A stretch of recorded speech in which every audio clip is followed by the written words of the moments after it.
Então vamos continuar, né? Então, passando sobre a competência do CONAMA, que nós já vimos que é determinar as normas, os critérios para licenciamento e das atividades que sejam efetivas ou potencialmente poluidoras.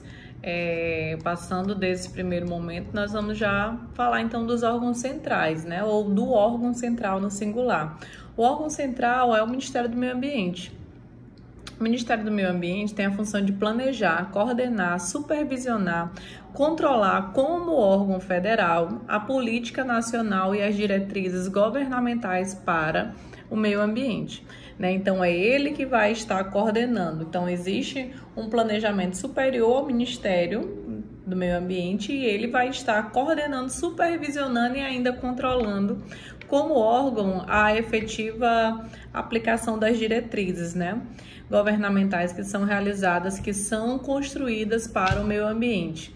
E tem como órgãos auxiliares do Ministério do Meio Ambiente, nós temos o IBAMA, a CMBio, a ANA, que é a Agência Nacional das Águas, e o Instituto Jardim Botânico, né? Então, são esses os órgãos que fazem parte, que compõem aí os órgãos que executam a política nacional do meio ambiente.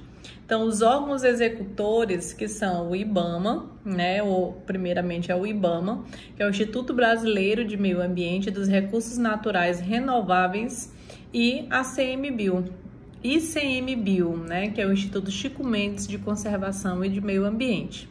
O IBAMA e ICMBio tem a função de implementar a política nacional, né? Então, há um planejamento anterior feito pelos conselhos e aí até chegar no ministério, que é o executor, passa para os órgãos executivos, que são o IBAMA. Então, o IBAMA tem como função primordial estar implementando a política nacional do meio ambiente. É uma autarquia federal, né? Então possui personalidade jurídica de direito público, cuida dos recursos renováveis. Quem cuida de recursos não renováveis, né, é o Ministério das Minas e Energias. Então, recursos renováveis são com o IBAMA. Então, possui competência para quê? Exercer poder de polícia, né? Aplica multa, para realizar os licenciamentos de obras e atividades de impacto nacional, é aquele que ultrapassa as fronteiras do Brasil, ou regional, aquele que abrange 2 ou mais estados-membros. Então, se abranger mais de 2 espaços-membros ou está ultrapassando a fronteira do Brasil, quem vai estar fazendo o licenciamento dessas obras é feito através do IBAMA. Então, além do órgão executivo, que é o IBAMA, nós temos o ICMBio, né, o Instituto Chico Mendes de Conservação e de Biodiversidade. Foi criada pelo decreto 99.274/90, foi incluído como órgão executor da SNUC, Sistema Nacional de Unidade de Conservação, pela Lei 9.985/00, né, de 2000. Então, esse instituto possui como finalidade primordial a gestão das unidades de conservação criadas no âmbito federal, né? Então, as unidades de conservação que nós vimos lá no artigo 225, que é necessária a sua criação, né? O artigo 225 vai obrigar os entes a estarem criando. Então, quem vai estar fazendo a realização da gestão dessas unidades de conservação é justamente o ICMBio.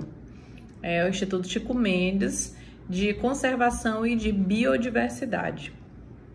Então, também, assim como o IBAMA, que é uma autarquia federal, também o ICMBio também é uma autarquia. Possui personalidade jurídica de direito público, tem todas as características do ente público como nós conhecemos, tá? Eu acredito que vocês já estudaram sobre isso, se não, fiquem atentos, porque é importantíssimo a gente conhecer que esses órgãos têm personalidade jurídica, né? Tem CNPJ, além do CNPJ, tem a capacidade de estar em juízo, de serem demandados e de demandarem na justiça. Tá? Então, além dos órgãos seccionais, né, que são os estaduais e de outros entes, de caráter executivo, essas instância do CISNAMA, é composto de órgãos em geral, são as secretarias estaduais do meio ambiente e entidades estaduais como a FUNAI, a Fundação Palmares, todas elas também fazem parte de órgãos executivos, responsáveis pela execução de programas e projetos, assim como pelo controle e fiscalização das atividades que são degradadoras do meio ambiente. Tá? Então, todos eles fazem parte do órgãos do conselho, vamos dizer, compõem o Ministério, né, do Meio Ambiente como órgão executivo, aquele que realmente vai estar na linha de frente da execução das políticas nacionais voltadas ao meio ambiente. Então, nós vimos os órgãos federais, além desses, tem os órgãos estaduais, como nós vimos que é o caso da FUNAI, da Fundação Palmares, são entidades estaduais. E além desses, nós temos os órgãos locais, né, que são os órgãos municipais, que tratam das instâncias compostas ou entidades municipais, compostas por órgãos ou entidades municipais responsáveis pelo controle e fiscalização dessas atividades em suas atividades ou nas suas respectivas jurisdições. São quando elas existem, né, nós vamos ver que são quando elas existem as secretarias municipais de meio ambiente, né? Em outras palavras, quando são criados pelos municípios, os órgãos locais são representados pela Secretaria Municipal de Meio Ambiente. Um órgão local foi criado para efetuar licenciamento ambiental, desde que possua o Conselho de Meio Ambiente, né? Tem que ter o Conselho de Meio Ambiente para que eles possam estar dando licenciamento ambiental, com caráter deliberativo e plano diretor. Tem que ter o plano diretor da cidade, caráter deliberativo, e o plano diretor ele é obrigatório para as cidades que possuem mais de 20 mil habitantes. Então, né, shoppings para serem construídos, é necessário, por exemplo, um shopping center que chegar numa cidade acima de 20 mil habitantes, é necessário ter um pedido de licenciamento para que a obra venha a ser construída. Então, o licenciamento é feito pela Secretaria Municipal de Meio Ambiente, que vai ter capacidade jurídica, vai ter competência para estar, a partir do seu conselho, do plano diretor da cidade, vai estar emitindo ali o licenciamento para que essa empresa venha estar sendo construída, avaliando, né, qual o impacto dessa empresa, qual o impacto dessa construção efetiva e potencialmente poluidora ou causadora de danos ao meio ambiente. Certo? Então, qual o objetivo geral da Política Nacional do Meio Ambiente, né? Então, qual o objetivo, qual a finalidade? Então, a gente não precisa nem estudar muito para a gente entender, né?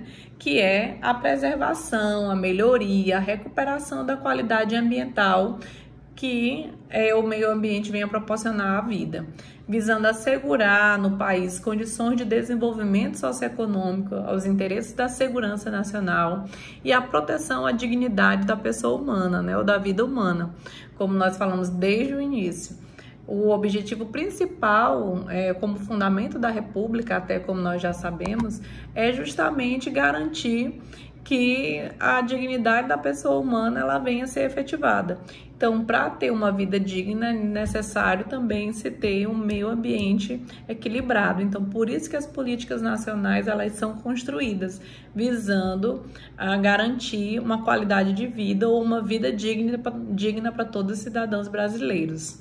Certo? Então, desenvolvimento sustentável é o principal objetivo da lei, né? Da lei que trata sobre política de meio ambiente. A Lei 6.938/81, que é a lei que trata do Sistema Nacional de Meio Ambiente, pois versa sobre a proteção ao meio ambiente com a compatibilização do desenvolvimento com as atividades econômicas que nós vimos desde o início. Esse é o nosso grande objetivo, o objetivo das políticas nacionais, tentar compatibilizar o desenvolvimento econômico que tanto almejamos, que tanto queremos, com as atividades econômicas ou com o meio ambiente equilibrado.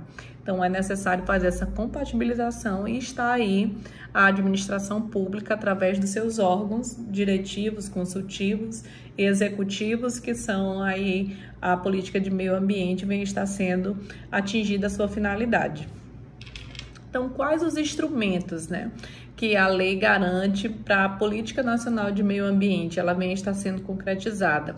O artigo 9º dessa lei, 6.938/91, diz que são instrumentos da Política Nacional de Meio Ambiente o estabelecimento de padrões de qualidade ambiental, o zoneamento ambiental, a avaliação de impactos ambientais, o licenciamento e a revisão de atividades efetivas ou potencialmente poluidoras, os incentivos à produção, a instalação de equipamento, criação, absorção de tecnologia voltados para a melhoria ambiental, da qualidade ambiental, a criação de espaços territoriais, vai lá dizer no inciso 6, o Sistema Nacional de Informação do Meio Ambiente, no 7, no 8, o Cadastro Técnico Federal de Atividades e Instrumentos de Defesa Ambiental, as penalidades ou disciplinares ou compensatórias ao não cumprimento das medidas necessárias à preservação ou correção da degradação ambiental, a instituição do relatório do meio ambiente a ser divulgado anualmente pelo Instituto Brasileiro de Meio Ambiente e Recursos Naturais Renováveis, que é o IBAMA, a garantia da preservação de informações relativas ao meio ambiente, o Cadastro Técnico Federal de Atividades Potencialmente Poluidoras e, por fim, o inciso 13 vai falar sobre os instrumentos econômicos como a concessão florestal, servidão ambiental e o seguro ambiental, né? Então, vários são os instrumentos que são utilizados pela legislação para garantir que a Política Nacional do Meio Ambiente ela venha a ser concretizada, né? Desde relatórios que venham estar demonstrando quais as atividades são poluidoras, a preservação dessas informações, os relatórios de qualidade do meio ambiente, os incentivos à melhoria da qualidade ambiental, o licenciamento, o zoneamento. Tudo isso fazem parte dessa política que visa garantir um meio ambiente cada vez mais equilibrado, ok? Então, nós vamos falar um pouquinho, né, de cada um desses incisos no próximo bloco. Aguentem aí só um pouquinho.